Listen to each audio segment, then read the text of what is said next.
very own solo show. It's a dream come true. This is going to be the best night of my life.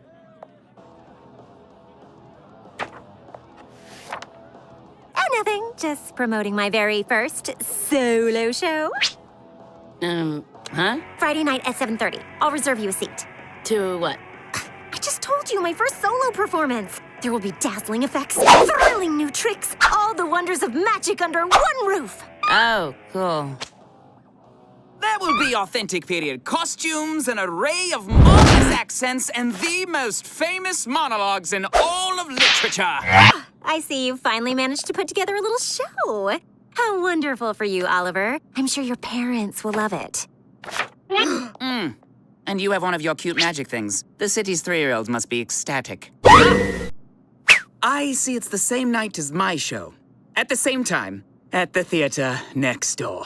Oh, is it? I hadn't noticed. Well, I certainly hope the line for my show doesn't block your theater too much. And I hope the people who failed to get tickets to my sold-out show can hear all your little abracadabras over the applause from next door.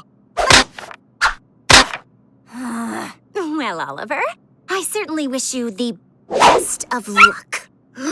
How dare you! Take that back, you foul rat! You know it's someone good luck on the theater! Why, what? Is that right? Oh, how silly of me. In that case, I wish you heaps and heaps of bad luck.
So how long do you think it'll take for both of them to realize it's 8:30 and they missed both of their shows? We got to watch an even better show for free.